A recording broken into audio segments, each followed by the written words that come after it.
35 साल की माया देखने में सिंपल है, लेकिन उसकी सोच बहुत आधुनिक, बहुत आगे की है।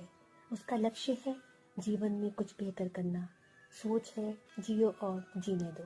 वो क्रिएटिव है, जिद्दी है और अपने में जीने वाली एक होनहार लड़की है। मगर कहानी में ट्विस्ट तब आता है जब उसके ही ऑफिस में काम करने वाले एक लड़के ऋतिक को माया से प्यार हो जाता है। हालांकि माया ने कभी नहीं कहा कि वो उससे प्यार करती है और माया ने कभी उससे बहुत बात भी नहीं की। मगर न जाने कब ऋतिक माया को दिल दे बैठा और उसे दिल ही दिल में चाहने लगा। ये सब फीलिंग्स जब तक एक तरफ थी, ऋतिक की जबान तक नहीं आई थी, तब तक तो सब ठीक था। लेकिन एक दिन जब उसने अपने दिल की बात बताने के लिए एक प्रेम पत्र अपने निजी मेल से माया को भेजा, तो माया के जैसे होश उड़ गए। उसके दिल में तो आया कि वो ऋतिक को समझाए, उससे कहे कि ऐसा कुछ नहीं हो सकता। लेकिन फिर उसने सोचा कि शायद फिलहाल डिस्टेंस बनाए रखना और चुप रहना कहीं ज्यादा बेहतर है। वक्त बीता। 1-2 महीने तक तो ऋतिक ने कुछ नहीं कहा, लेकिन एक दिन मौका देखकर ऋतिक ने माया से अपने दिल की बात रूबरू होकर भी कह दी। तब माया ने भी उसे समझाया कि पहली बात तो ये कि मेरे दिल में तुम्हारे लिए ऐसा कुछ नहीं है, तुम्हारे बारे में मैंने ऐसा कभी नहीं सोचा, और दूसरी बात ये कि मैं शादीशुदा हूँ। ये कहकर माया चली गई। इसके बाद कुछ समय तक दोनों ओर खामोशी रही, मगर कुछ वक्त बाद ऋतिक ने माया से फिर कहा, मैं जानता हूँ कि तुम शादीशुदा हो, मगर मैं ये भी जानता हूँ कि तुम अकेली रहते हो, अपने पति से अलग। ऋतिक की ये बात सुनते ही माया हैरानी से ऋतिक को देखती रह गई।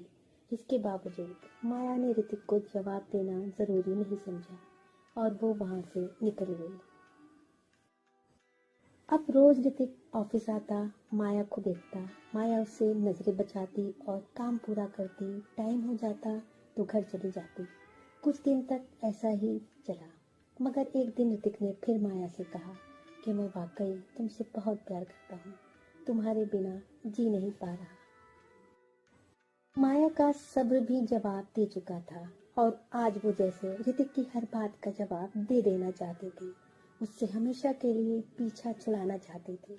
बस यही सोचकर उसने ऋतिक से कहा, ठीक है, ऑफिस टाइम के बाद बस स्टॉप पर मिलते हैं, तुम्हारे हर सवाल का जवाब दूंगी आज। हालांकि ऋतिक को थोड़ा अजीब भी लगा कि माया ने उसे बस स्टॉप पर मिलने के लिए कहा है, मगर उसे तो माया से मिलना था। मुलाकात का मौका वो गंवाना नहीं चाहता था। शाम होते ही जल्दी से ऋतिक ऑफिस से निकला और ऑफिस के पास वाले बस स्टॉप पर पहुंच गया। चंद मिनट की देरी पर माया भी वहां आ गई। शुरुआत ऋतिक ने ही की और माया से पूछा, क्या फैसला है तुम्हारा? माया ने ऋतिक की आंखों में आंखें डालकर कहा, मैं कोई फैसला करने नहीं, तुम्हारी कुछ गलतफहमियां दूर करने आई हूँ। फिर माया ने कहा, जैसा कि तुम जानते हो मैं शादीशुदा हूँ। तुम ये भी जान गए हो कि मेरा पति मेरे साथ नहीं रहता। माया ने कहा, मगर क्या तुम ये जानते हो कि हम अलग क्यों हुए? नहीं जानते होगे, माया बोली। ऋतिक ने कहा, मैं तुम्हारा कल नहीं जानना चाहता, तुम्हें अपने आज से जोड़ना चाहता हूँ। माया ने कहा, मैं तुम्हारे साथ जिंदगी बिताने नहीं, जिंदगी की कुछ कड़वी सच्चाइयाँ तुम्हें बताने आई हूँ, ताकि तुम मेरे हालात को समझ सको और मेरे लिए तुम्हारे दिल में जो फीलिंग्स हैं उन्हें निकाल सको। ऋतिक कुछ कहना ही चाहता था कि माया बोल पड़ी, अब मुझे ही कहने दो। माया ने कहा, मैंने और साहिल ने लव मैरिज की थी, उसे ही मुझसे प्यार हो गया था। उसने प्यार का इजहार किया तो मुझे भी लगा कि कोई आपको चाहता है तो उसी के साथ जिंदगी बिताना ज़्यादा बेहतर है। मगर मेरी ज़िंदगी का ये पहला और आखिरी फैसला मेरी ज़िंदगी के लिए सबसे ख़राब साबित हुआ। ऋतिक माया की बात सुनकर हैरानी से उसे देखने लगा। फिर माया ने कहा, शादी के कुछ समय बाद ही साहिल ने कहा कि हम बच्चे पैदा नहीं करेंगे, क्योंकि अभी वो बच्चे की जिम्मेदारी उठाना नहीं चाहता। मैंने भी उसकी ये बात मान ली, क्योंकि शादी के बाद मैं भी उससे बेपनाह प्यार करने लगी थी और सोचा कि आगे इस बारे में सोचेंगे। माया बोली, ऋतिक, सच कहूँ तो शादी के कुछ वक्त बाद ही मुझे लगने लगा कि मुझसे शादी करना साहिल का पल भर का जज्बाती और जल्दबाजी भरा फैसला था।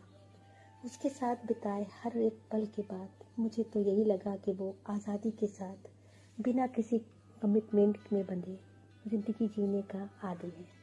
खैर, वक्त गुजरता रहा और साहिल की असलियत मेरे सामने आती गई। वो हर दिन मेरा यकीन तोड़ता, हर दिन झूठ बोलता, यहाँ तक कि उसके अफेयर भी मेरे सामने आते गए। मुझे तब पता चला जब कई लड़कियों के मैसेज, ईमेल, कॉल मेरी पकड़ में आ गए। साहिल से सफाई मांगी तो वो मुझसे लड़ता, मेरे कैरेक्टर पर उंगली उठाता। कई बार तो उसने मुझ पर हाथ भी उठाया, बार बार जी भर के बेइज्जत किया। इतना कहते कहते माया फपक कर रो पड़ी। फिर बोली, मैंने भी फैसला कर लिया कि अलग होना है। साहिल ने कहा कि वो तलाक नहीं देगा। मैंने हार नहीं मानी और अलग रहने लगी। शायद साहिल ने सोचा कि अगर उसने मुझे तलाक दिया तो समाज उसको अच्छी निगाह से नहीं देखेगा।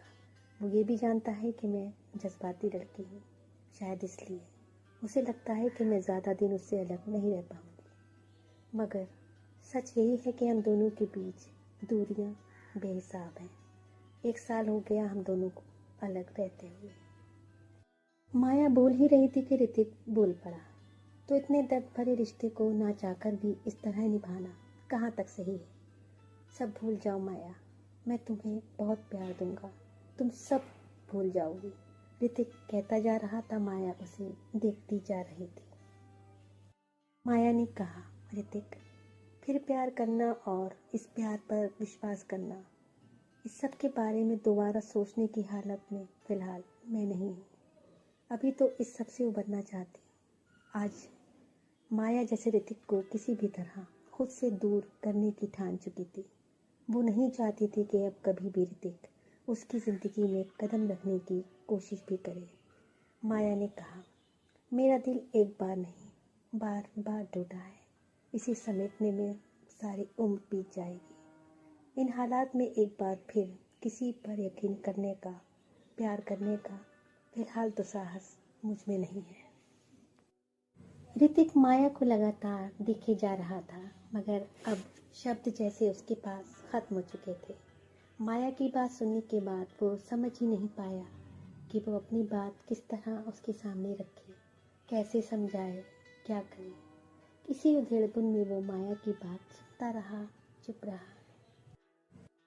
इधर माया भी अब उठकर जाने लगी और जाते जाते उसने ऋतिक से कहा, ये मेरी सोच है और यही मेरी ज़िंदगी, इसे मैं अपने मुताबिक जीना चाहती हूँ।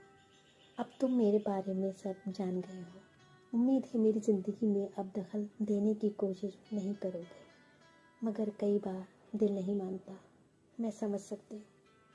अगर कभी फिर तुम्हारे जज्बात उमड़ पड़े, तुम्हारा दिल मेरी तरफ बढ़ने की कोशिश करे, तो बस इतना याद रखना कि मैं शादीशुदा हूँ। इतना कहकर माया तेजी से अपनी राह की तरफ बढ़ गई और उसके कदमों के निशान को ऋतिक निहारता रह गया।